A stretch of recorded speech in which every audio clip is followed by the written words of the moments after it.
Welcome to Terra and Friends Unedited. As we think about communities and well-being, one of the issues that has affected us here in Asheville, and it probably affects most other communities, is the issue of how do we accept fully all members of a community, and how do we embrace others and connect with others in a way that promotes wellness and well-being for all of us. I'm really thankful and grateful today to have with me a panel of community members from Asheville who are here to discuss a new resolution in support of full equality for all Asheville citizens. So I'd like to introduce the panel. I'll start with you, Wes. Wes is a small business owner, the moderator of People of Faith for Just Relationships, and a deacon at the First Congregational Church of Christ here in Asheville.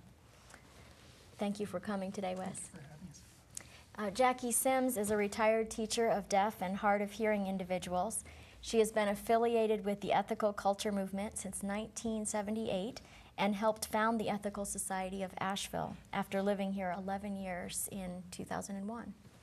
She is an ethical culture officiant, a designation given by the American Ethical Union, which licenses her to officiate weddings and other change of life ceremonies. Welcome, Jackie. And the Reverend Amanda Handler Voss is a founding co-pastor of Land of the Sky United Church of Christ in Asheville, an open and affirming new church start. She has taught classes on what the Bible really says about being gay, and as a married mother of a 4-year-old, knows full well the privileges afforded to those able to marry. She has been an advocate and LGBT ally for 13 years. Welcome, Amanda. Thank you.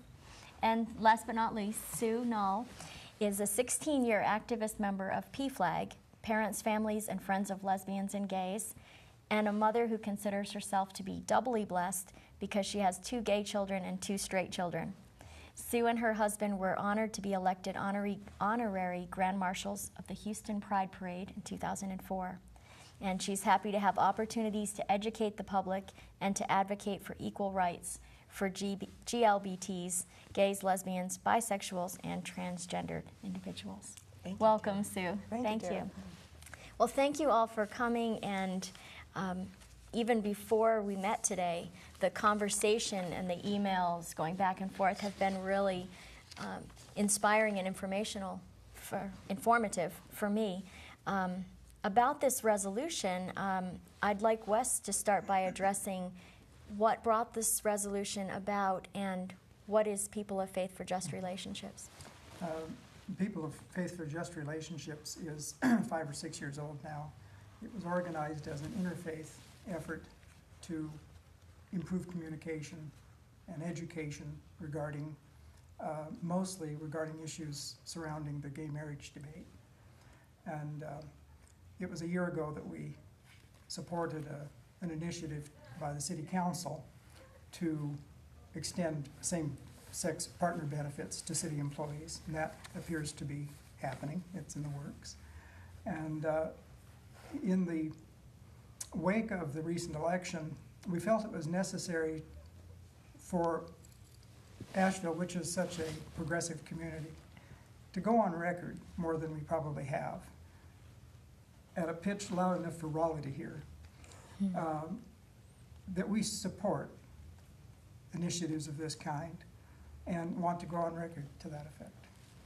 And was it last year that the clergy, a large group of clergy from People of Faith of Just Relationships and other local clergy gathered to promote that domestic partner benefits? That's right. We had a press conference at about the same time last year. I think we had something like 25 co-signers of that support letter to the council. This year we have so far about 46 co-signers. And Amanda and Jackie were both participants in that, I believe, the signing and the event. Was there any backlash from that event last year? Last year. It was not as pronounced as we expected. If you've been reading the paper the last couple of weeks, there's been some debate about this, particularly online. That's where the debate's been very interesting. But I've been very impressed by the measured and articulate response on our side, I'll call it, to some of those letters and comments. They've been very articulate. Thank you for sharing that, Wes. Amanda, how would you, as a pastor of a Christian congregation, speak to getting involved on this particular issue when I would think that many Christian mainstream congregations, especially also conservatives, would think that this is an issue which, how do I say this tactfully, should not be promoted or encouraged? Sure. Well, I'm ordained in the United Church of Christ, and as a denomination, we took a stand on marriage equality. Gosh, it must have been back in 2005. I want to say we voted in favor of marriage equality. So we're a denomination that calls ourselves, and at our best moments, the headlights on the justice movement that's happening among people of faith. So how this relates to our faith is simply that, you know, we take the Bible seriously when the Bible says that God is love. We have in Jesus a figure who reached out to people who are on the margins, people who were socially unacceptable at that time, and treated them in ways that defied religious law, that defied what the politics of his time demanded. And so we really feel like we're walking in the ways of Jesus when we seek justice for people who right now do not have full equality under the law. So being a part of my denomination, it's for me, it's sort of a no-brainer, and that's one of the reasons why I came to the United Church of Christ, because we are a denomination that affirms that. But I would also add that I have members of my congregation, and those might be some stories that I'm able to share later, who have very real experiences in their everyday lives. I can give you examples that happened last week to members of my congregation, ways in which not having full equality under the law really poses a stress and a strain on their relationships and causes undue burden for their children. And yeah, so it's a personal issue because I tend to a flock that includes a diversity of families. But it's also a biblical issue, I believe, in terms of seeking justice. So. Well, thank you for sharing that, Amanda, because I think that's powerful for people to understand that Christian perspective. And I see that I recognize that your shirt is from the Unitarian Universalist Church, standing on the side of love, which I believe makes that same point. Yeah, this was a project instituted by the Unitarian Universalist Association, and the first emphasis was standing on the side of same-gender love and honoring love of any two people together. But it has expanded beyond the Unitarian Universalist Association and beyond that one theme. So it now sstands also for immigrant families, families that might be separated because some members are documented and some are not. And at this point, it now stands as a project and program where one can rally and support any individual who is being denied equal rights or being oppressed, or to honor an individual that's standing up for these people. And are you a member of the Unitarian Universalist? Happily so. And Jackie, when we talk about this issue specifically, I wonder what brought you to come to a place. Now, I know a little bit about the Ethical Society, but if you would share with people what the Ethical Society represents and maybe how you came to be a supporter of this issue. Ethical culture affirms the dignity and worth of every individual. And our founder, Felix Adler, had a rather unique way of looking at all of humanity. He thought that there was a manifold, kind of a supernatural component that many ethical culture people do not kind of follow at this point in the history of the movement. But in 1876, when he founded the ethical culture movement, He thought of all people being a part of a manifold that was out somewhere, we're not sure where, or maybe a circle of man all over the world, in which each person was considered valuable, and without any one of them, the whole would suffer. So we do affirm the value and dignity and worth of every individual. We seek to look at people as ends rather than means to an end, whole individuals that are worthy of respect and love, and we try to act in ways that will elicit the best in ourselves. Sorry, I do that wrong every time. Elicit the best in others and therefore in ourselves. So we don't see gay people as being different from any other people. We're all just people, and we have our differences and we have our similarities. What makes this particular issue at this time a civil rights kind of issue? In your, I guess what I'm asking is, where do we stand right now before this resolution? What kinds of rights are not being fully given? And moving forward, I'd like to hear more from Wes, too, about the specifics of the resolution and what this would change and what this would Let me allow. say, first of all, what this resolution doesn't call itself. It calls itself a resolution in support of full equality. It doesn't ask for full rights, because what we're asking for is responsibility. And as I was thinking about this, I found a remarkable quotation that perfectly says what I want to say. And I'm famous for not trying to reinvent the wheel, so I'm going to read this. This is Jonathan Rauch in his book, Gay Marriage, Why It's Good for Gays, Good for Straights, and Good for America. Gay marriage is not so much a civil rights issue as a civil responsibility issue.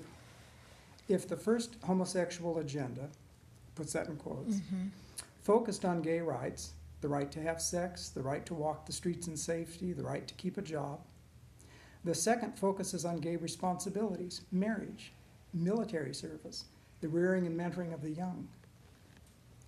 If the rights agenda asked for protections, the responsibility agenda asks for obligations. Then he says, even many gay advocates of same-sex marriage tend sometimes to view the issue as purely one of gay civil rights or equality, overlooking or underappreciating the benefits to society as a whole. So if we think about this resolution as a gift to the whole community, which is what it is, stop and think, when slavery was abolished, did that benefit, numerically, did that benefit more African Americans, or did it benefit all of us? When the extension of voting rights was extended to women, didn't that benefit everybody in society? It may even been our salvation. Next time when we have a female president, I can tell you. So when we extend these, I'll call them rights, to what looks like the gay community, we're extending them to all of our citizens.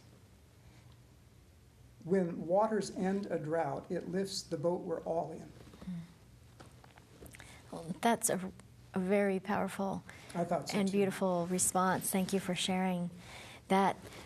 When people of Faith for Just Relationships decided to work on this resolution to present, what sorts of things does the resolution, or would the passage of this resolution help to bring about, or what are the hopes? It does call for 4 specific, I won't call them actions, because some of these are sort of non-binding resolutions. It asks for an extension of the city's employment discrimination clause to include sexual orientation, gender, and gender identity or expression. And Sue is our resident expert on that. It calls for the enacting of an anti-bullying ordinance for all city institutions and grounds. It calls for the creation of a domestic partner registry to recognize same-sex relationships for the purposes of providing documentation and offering a mechanism through which hospitals, businesses, and other entities will have the opportunity to recognize these relationships, and it calls for the endorsing and supporting of the rights of same-sex couples to share fully and equally in the familial rights and responsibilities of civil marriage. Well, maybe we should back up briefly and look at the first point, if you'll read that The first. extension of extending the city's employment discrimination clause to include sexual orientation, gender, and gender identity or expression. So, Sue, you were pointing out with your work at PFLAG that sometimes defining terms can be problematic for our understanding of this Yes, issue. and we sometimes use terms and the general public isn't really clear on what we're saying. Obviously, sexual orientation is an issue of to whom someone is attracted romantically, emotionally, sexually. But the transgender issue is quite different. It's not an issue of to whom someone is attracted. It's more an issue of determining who one is. And transgender people have a conflict between their physical, biological body and their inner sense of who they really are. And so if they may have a male body, but inside they're not comfortable with being and acting like a male. They feel that they are much more comfortable dressing and acting and being a woman. So this conflict exists, and the transgender community is relatively small, but they are human beings. They need to be treated with respect, and so often they are, when we say GLBT, gay, lesbian, bisexual, transgender, the transgender person is the one at the bottom of the heap as far as being able to obtain employment, as far as being finding a place to live, as far as being treated with equal respect, and even has a greater possibility of suicide because of the disrespect and the misunderstanding that the general community has about who these people are. And they're just as much in need of respect and honor as all the rest of us, and should not be treated as the marginalized group of people that they are. Can I follow up on that? Around about Christmas time, there was a lot of news about teen suicides. There seemed to be a spate of them, and I don't think it was because they were happening more frequently. It was because all of a sudden we were paying attention. They happen every week of the year. The statistic is that 30% of all teen suicides are as a result of anguish over sexual orientation. And I can hear religious conservatives saying, oh, where did we get that number? Well, what number is acceptable? Is 5%? Are those acceptable losses? Right. And here's the tragedy. The only reason we're talking about this today at all is because we've made it a problem. We can wake up tomorrow and decide it's no longer a problem. We can decide we're not going to stigmatize gay people or transgender or bisexuals. That's the tragedy of it. All of this pain, and I speak from experience, having lived in a significant amount of pain for 50 years, it was all preventable. I didn't have to live through that. And I will go on the record, we must address it. Most of that pain is caused by my fellow religionists, my fellow people of faith. And you bring up a point about how even though there are numbers of churches and religions that wouldn't support this resolution, there are dozens and dozens of current and retired faith leaders here in Asheville who have signed the resolution and represent various faith traditions.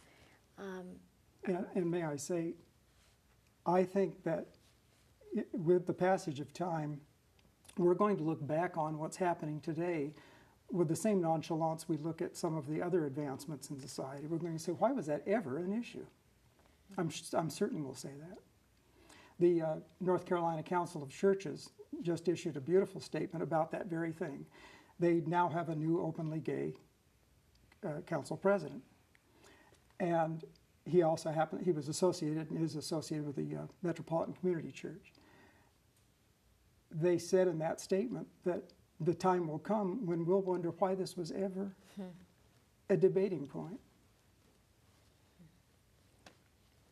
How many different faith traditions are represented in People of Faith for Just Relationships? Does anyone? Well, we're going to be putting in fact, they already are. The co-signers of this resolution are already on our website, pfjr.org.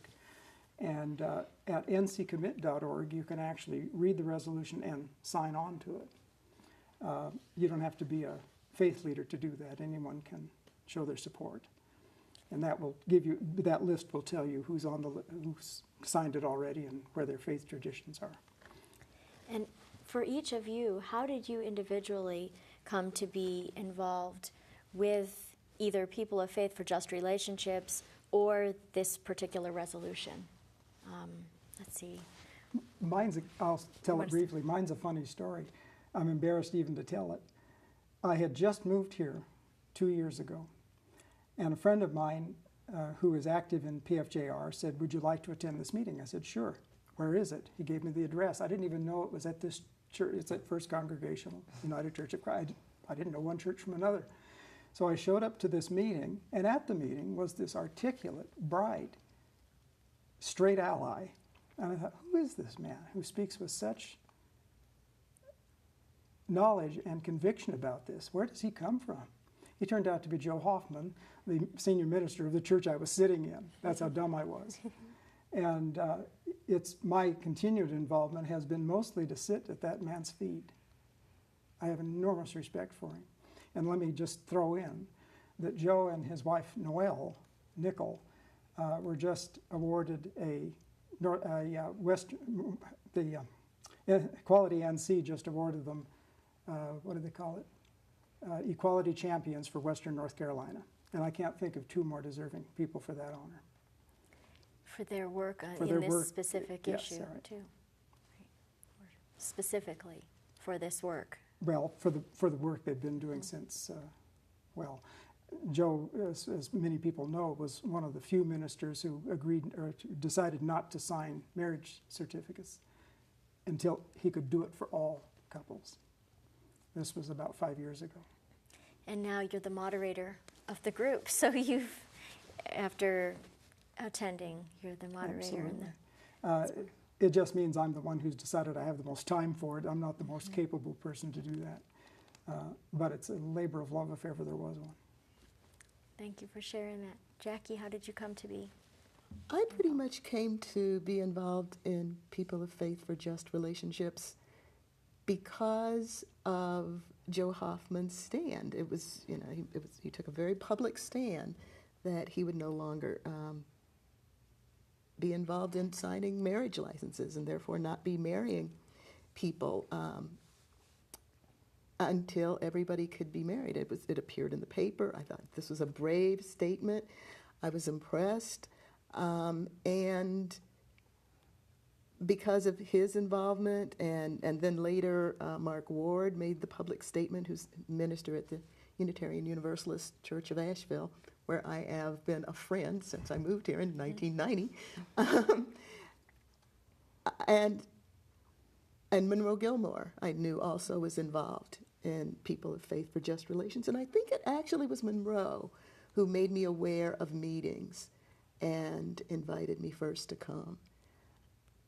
And I just felt that this was an organization that I wanted to be affiliated with, even though I'm not particularly active. Wes does all the work. Amanda, what has been your journey that led to this affiliation? You know, I grew up in a conservative home. I grew up United Methodist in a, I would say, moderate to conservative congregation. And I grew up being taught in many different arenas, as I'm sure many of us did, that it was wrong to be gay and that it was wrong because the Bible said so. I went to a Christian college, and in that college was part of a denomination that also said it was wrong to be gay. But it was at that college that I took a course on the Bible and gender, actually. And our professor encouraged us to read scholars across the spectrum on this issue. And so I came in with a particular view, which was the view that I had grown up with, view that seemed very straightforward to me, that was reinforced by popular culture.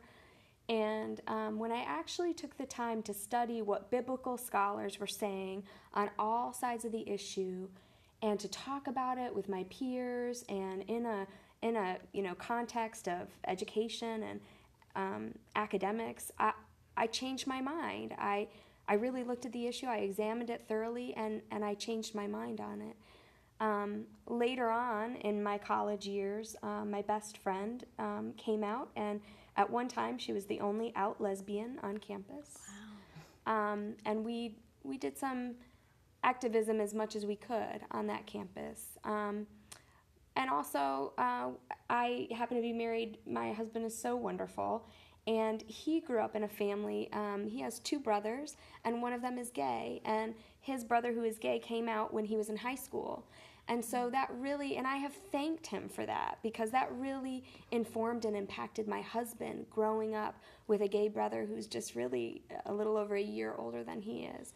Has made a tremendous impact on my husband's openness, compassion, empathy, on his view of these issues. And so really it's out of my love for people that and the privilege they've given me to witness some of the horrible injustices that have happened in their lives, that are painful, that I've come to this work. Thank you for sharing that. Sue, how did you get involved? Well, I live about an hour out of Asheville, so I'm a kind of a fringe member also, but it really serves as an outlet for my passion, which is equal rights for gay, lesbian, bisexual, transgender people. Some 40 years ago, my husband and I, joined the Unitarian Universalist Church in Houston, where we were living, and we came to have a wonderful pastor who was Harvard educated, much loved, much respected, who also happened to be gay. So every Sunday we were hearing from a gay pastor. Then some years later, one of my 3 daughters came out as lesbian. And I went, oh, what did I do to cause this? So I immediately went to the pastor, the gay pastor. And for me, I feel so fortunate that I was in that situation, because I didn't have to go through the pain and anguish that so many parents go through, blaming themselves, blaming the child.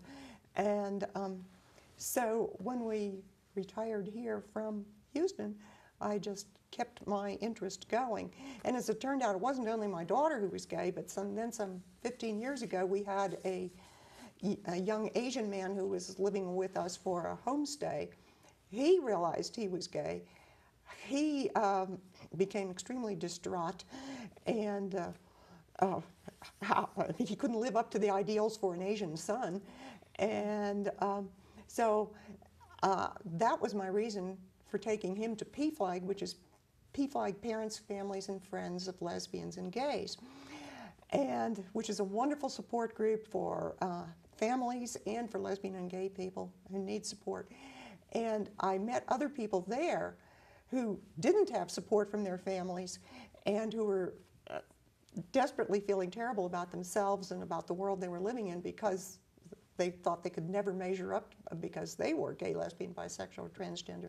So all of this just got the wheels rolling in my head, and I became very active in trying to work for respect and equality for this group of people. Can I add something? Thank you. I was raised in I was not raised in the United Methodist Church. I was raised in the African Methodist Episcopal Church. It became United Methodist some years later when it was determined that the Black Methodist Church and the White Methodist Church could actually be one church. I grew up with discrimination because I'm African American. I also grew up knowing and loving my mother's all of my mother's sisters actually, but my mother's younger sister, who was a psychiatric social worker, who had been married to a lawyer. I don't know much about that marriage. It happened and ended before I was born. The little bit my mother told me was that he didn't treat her very much like a real person. He wanted her to be on a pedestal and to be doll-like and, you know, come out when he wanted her to or whatever. Anyway, when I knew her, she had a very dear friend, Aunt Lucy. And Aunt Alma, who was my mother's younger sister, and Aunt Lucy lived together, moved to several towns together, worked together, and Lucy was also a psychiatric social worker. And Alma was the person who, when I went to graduate school, took me shopping for the neatest outfit I ever had in my life, most expensive. She took me to fancy restaurants that you read about in New York City when I passed through on the way to graduate school from the little town in the middle of nowhere in Oklahoma that I grew up in on the way to Smith College in Northampton, Massachusetts. Aunt Alma was delightful. And Aunt Lucy was jolly and wonderful and nice to me also. I don't know if they were lesbian. I don't care if they were lesbian. What I know is that they were wonderful, loving, contributing people who made the world a better place. And it's not an issue for me. I don't care. I don't care. I grew up much like Amanda, say in a Methodist church, and saying as my favorite Bible verse at the table, because it was our practice to say a Bible verse or a prayer before meals, God is love. And I internalize that. I think that if people are loving and caring and just and fair, then the world is a much better place. Who read that quotation before we started about love? Was that you, Wes? About, Oh, here it is. that fits so perfectly with Jackie. This comes from a 2004 column written by Nicholas Kristof of the New York Times. The headline is interesting. He says, "The opponents of gay love will be old-fashioned." That's what I said earlier. History is going to pass them by. I'll start a little bit farther up in this when I repeat this. A 1958 poll found that 96% of whites disapproved of marriages between blacks and whites. Deuteronomy 7, verse 3, condemns interracial marriages. In 1959, a judge justified Virginia's ban on interracial marriages by declaring that, quote, Almighty God did not intend for the races to mix. The point being, he could quote the Bible to prove that. Right. Someday we will regard opposition to gay marriage as equally obtuse and old-fashioned. No force is more divine than love. And if some people are encoded to love others of the same sex, how can that be unholy? To me, the blasphemy is not in those who want to share their lives with others of the same sex, but rather in anyone presumptuous enough to vilify that love. Amen. That's, when I hear the stories, when I hear you each speaking, that it comes back to that point of when you see the real person who is loving, who is a person that you want to be connected to, then you are able to see beyond what you may have learned. That's part of the problem, Tara. So many people who have fixed opinions about gay people, negative ones, don't think they know any gay people. I promise you they do know gay people. They know gay people that they love, but they aren't necessarily out to this person. And so that education process begins by knowing someone. I can tell you this from my own experience, that the difference in my family's lives began when they knew I was gay, which they didn't know until I was 50. Really? 50, half a century in the closet. Wow. And as soon as they knew this, on a dime they turned. Wow. I had good reason to believe some of them would take that news with difficulty. But as soon as they saw the pain I was in and the pain I was no longer in, how could anyone who loved me not want that for me? Right. And that happens overnight. I see it all the time. Wes, what you just said is a perfect example of a quotation that I have. Every time you come out, you give someone a chance to grow. Exactly. And that's what you did for your family. My only regret, and I've only recently started to think of this as a regret, is that I waited until both parents were gone to do this. To try to spare them. Yes. And again, I had good reason to think that sparing was the right word, but I also spared them growth and education. And coming out is not only an issue for gay people, it's an issue No. for their friends, Exactly. for their families, for their supporters. And I'm always trying to encourage people, both the gay people, to be more out about who they are, but the heterosexual allies, friends, families, to come out also. And we've just had the Martin Luther King weekend and events in January, and several times Martin Luther King had a statement that went similar to this. In the end, we will remember not the words of our enemies, but the silence of our friends.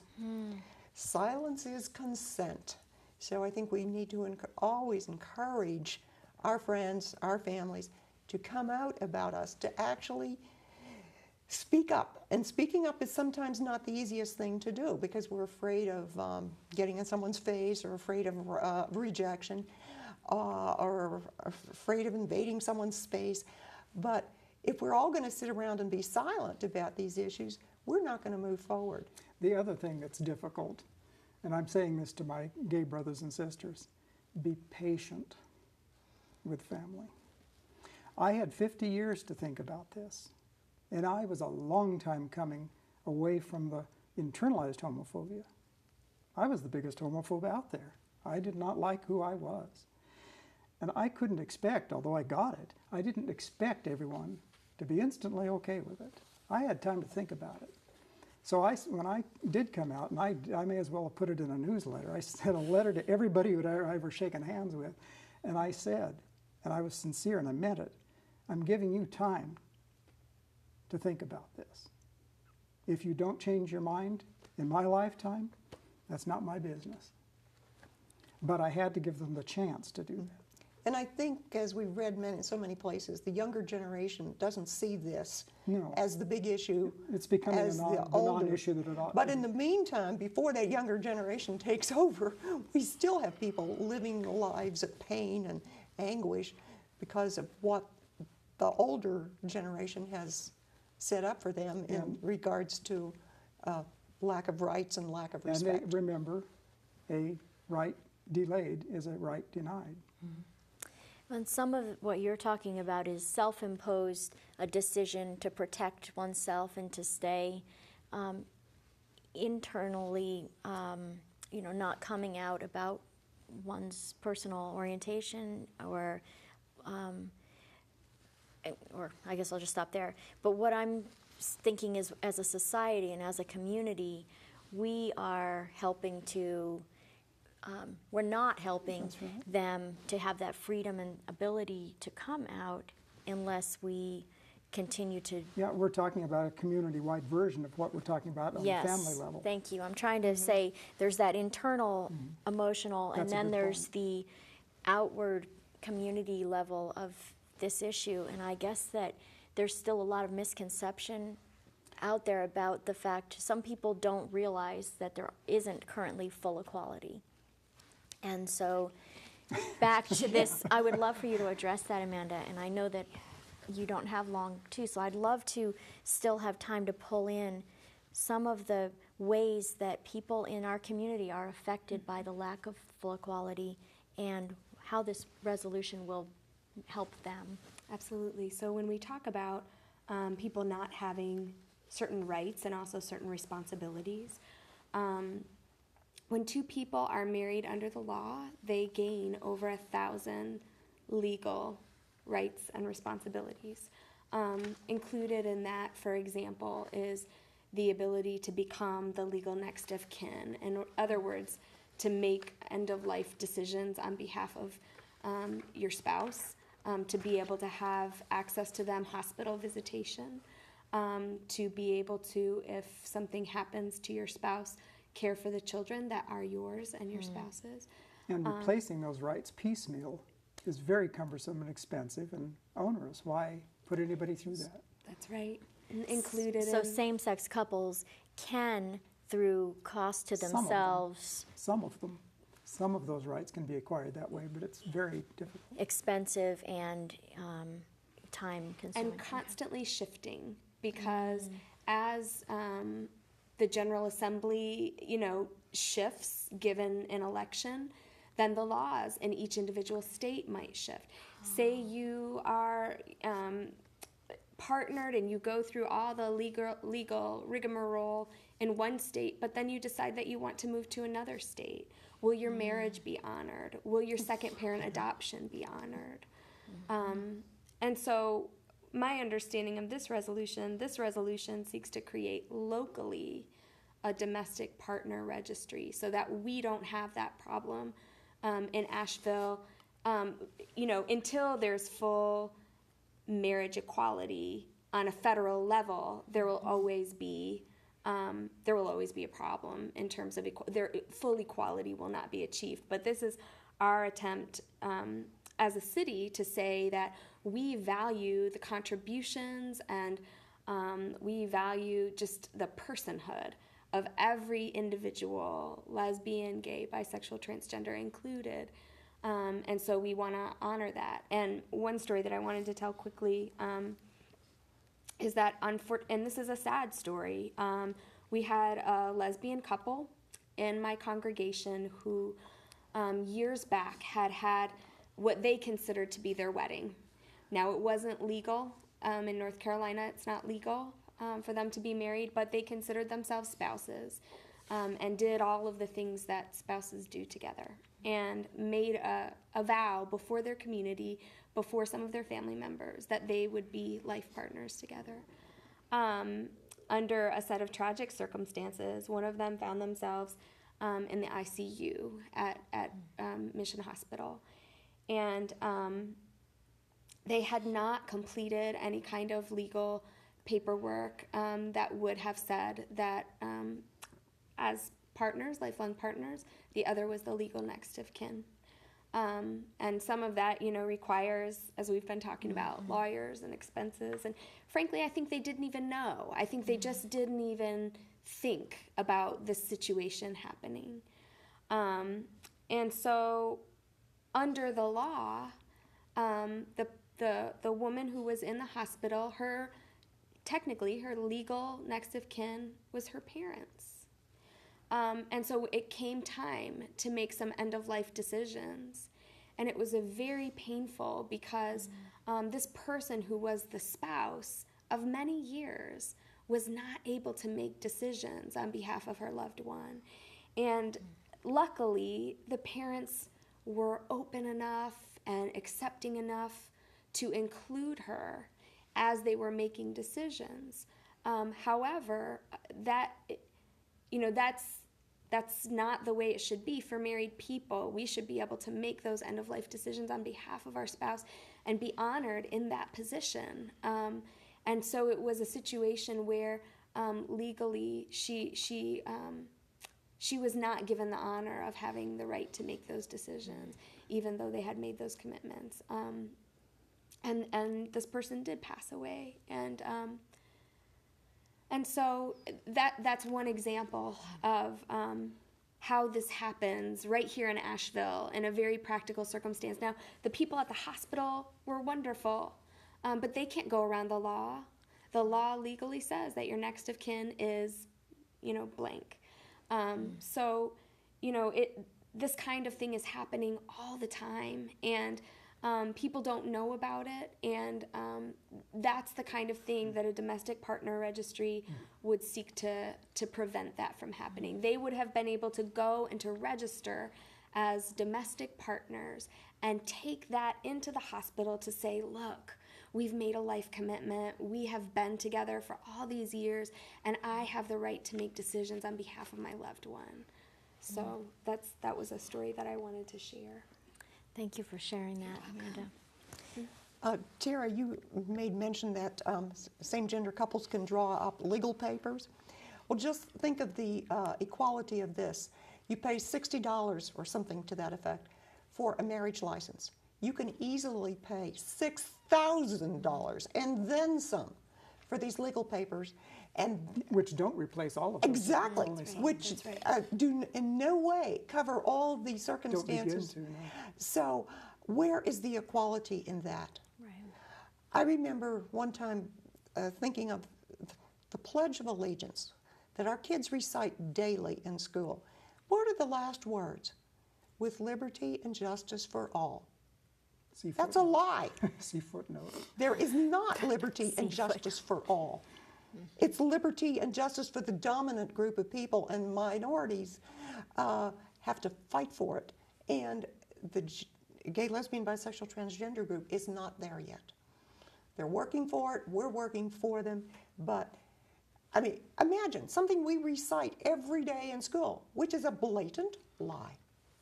And I can't wait to be out of a job, that job. I'm privileged to be doing the heavy lifting now, but I don't want to have to do this forever. I want this to be a non-issue. Well, at this time, I know that Amanda has to leave. Thank you so much for joining us. Oops. And that's fine to leave that there.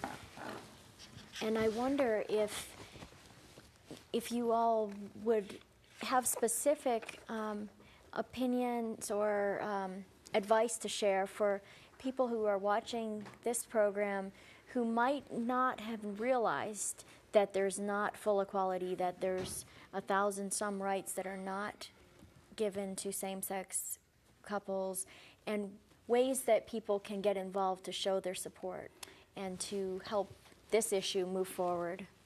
Well, we live in a wonderful age, the information age.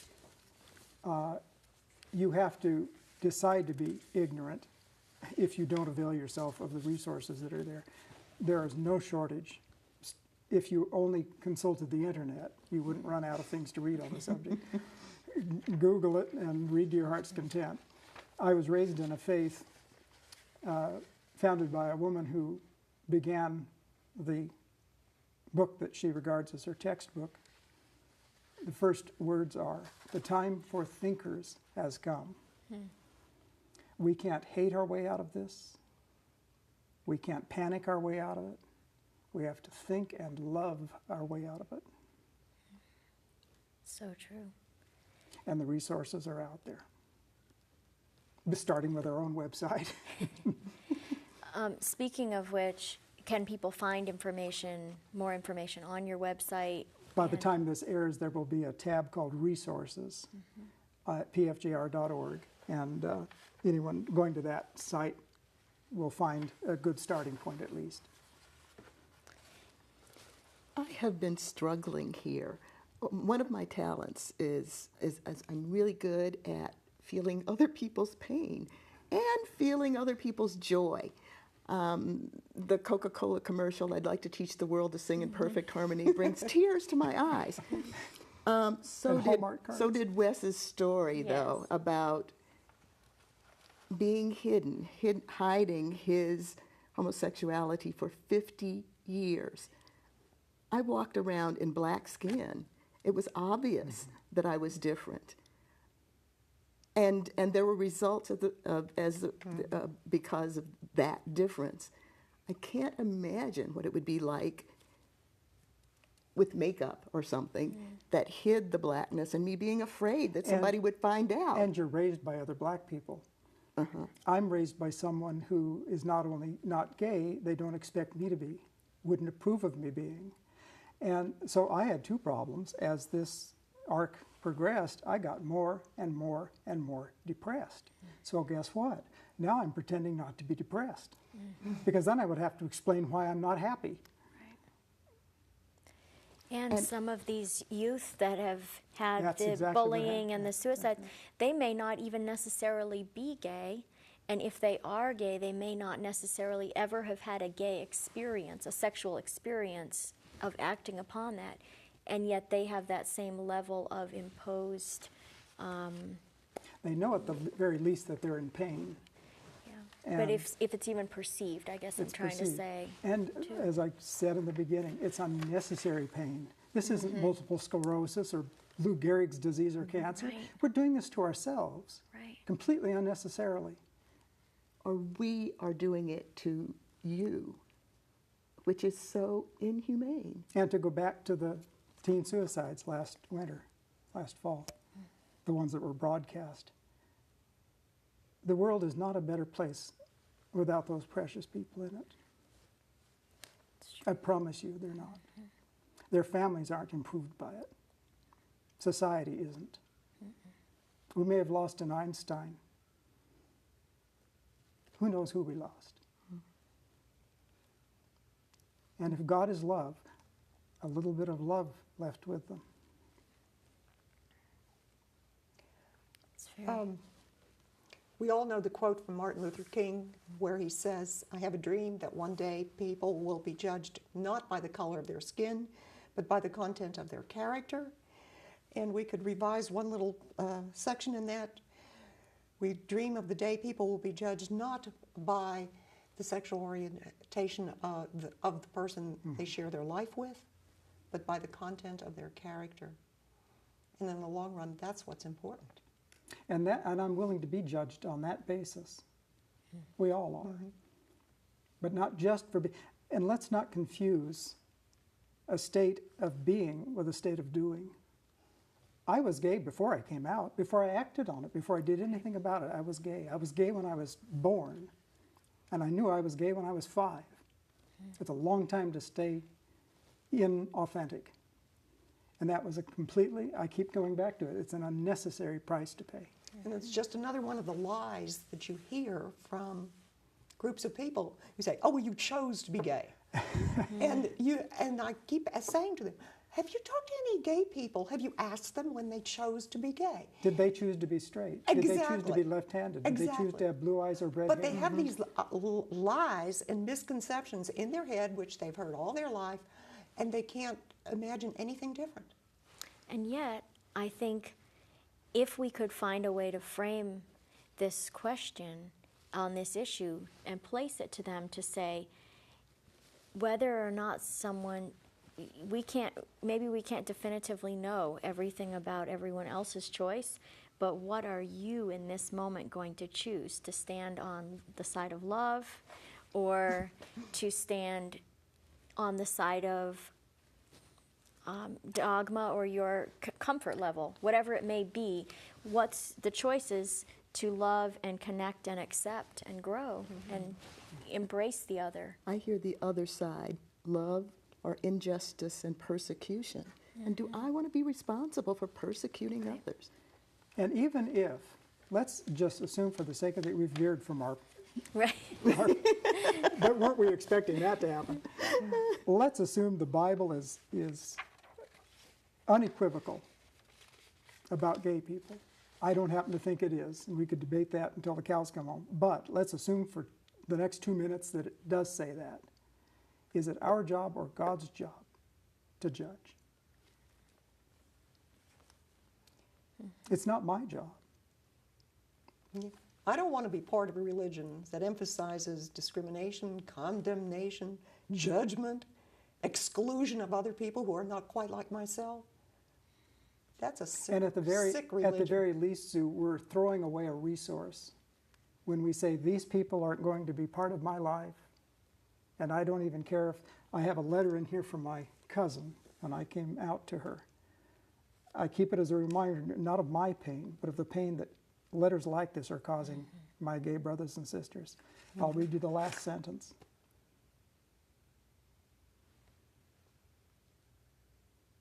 I never again want to see you or know anything about what you are doing.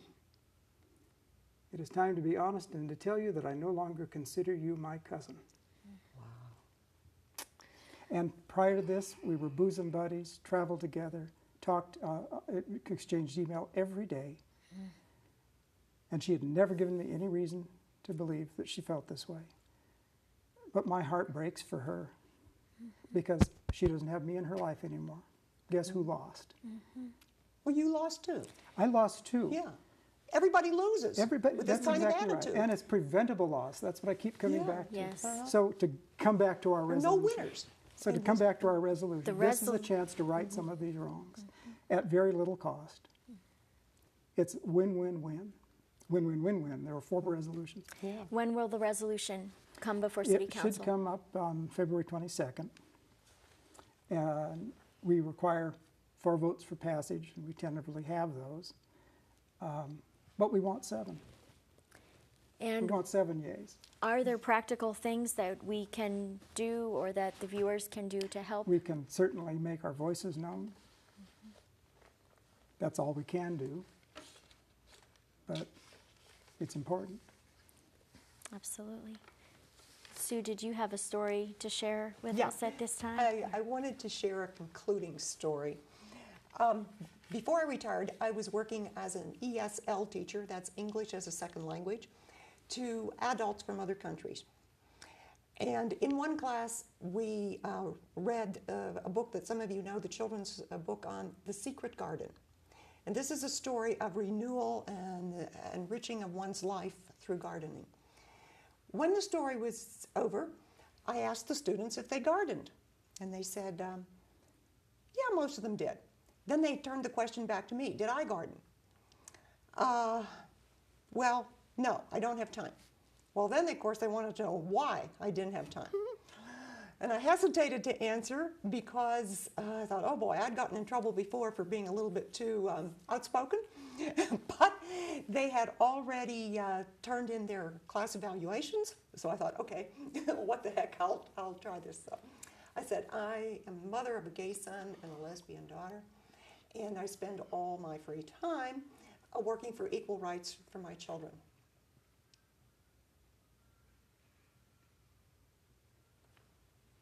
There was this stunned silence. But finally, a Buddhist monk from Taiwan with the brown robe and the shaved head spoke up very affirmingly. And he said, oh, you have a different garden. Oh, you are growing different flowers. I was stunned. How could this man from a different culture, religion, language, everything, different, how could this person affirm my support for my children when maybe my next door neighbor can't? And I've never forgotten him. And so as those of you who watch this video leave, I hope that you will remember this and come to a greater appreciation of God's diverse, beautiful flowers in his garden of humanity. Thank you very much. I was so glad to be here. Thank you all for being here today. Thank you for sharing that story and for coming and sharing your story, Wes, especially. I think that it's these stories and this connection that is going to help people. Yes, these things don't happen to faceless, nameless people. Right. It's real consequences. And Preventable ones, can I keep saying that? Yeah, I love that, preventable. And I encourage all of us to continue this pursuit of wellness in our community and continue gardening. I like that analogy. This gardening and celebrating the diversity of the flowers in our garden. Absolutely. So thank you again for joining us today. Thank you. Thank you. And my Thank you, panelists. Tara.